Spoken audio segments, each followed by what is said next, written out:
రెండేళ్ళు ఏమన్నా అన్నానా? ఆయన మన బయటకు వచ్చి ఇక చూస్తా, తోలు తీస్తా, తాట తీస్తా, ఇక నీ సంగతి చెప్తా అన్నాడు. రా బిడ్డ రా, రా రెడీగా ఉన్నారా, ఇక అందుకే కొడంగల్ నుంచే చెప్తాం నీకు అని చెప్పి 3 రోజుల నుంచి మాట్లాడలేదు. ఇవాళ మాట్లాడుతున్నా. ఆయన కొడుకు చెప్తున్నాడు, మైకు ముందరికి వస్తలేడు, ఆయన దాచుకున్నాడు అని. నీ ముఖం ఎప్పుడైనా చూసుకున్నావులా అద్దంలా?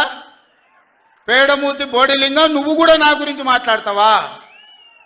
నీవెంత, నీ స్థాయి ఎంత?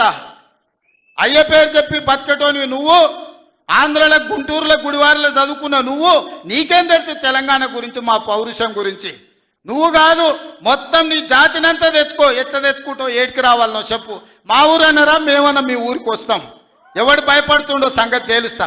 వెనకటికోసారి చెప్పిన గిట్లనే గజ్వేల్కి వచ్చి చూడు అని చెప్పిన, గజ్వేల్కి వస్తా బిడ్డ, నీ నెత్తి మీద కాలు పెట్టి తొక్కుతా అని.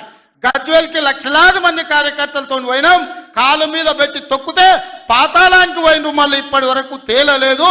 ఇవాళ చెప్తున్న మీడియా మిత్రులారా రాసుకోండి, 2029 ఎన్నికల్లో 2/3 మెజారిటీ మన సీట్లు ఒకవేళ 119 ఉంటే 80కి పైగా సీట్లతోని 2029లో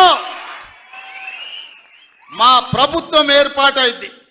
ఒకవేళ 153 సీట్లయితే 100 పైగా సీట్లతోని 2/3 మెజార్టీతోని తెలంగాణలో రెండోసారి కాంగ్రెస్ ప్రభుత్వాన్ని తెస్తాం.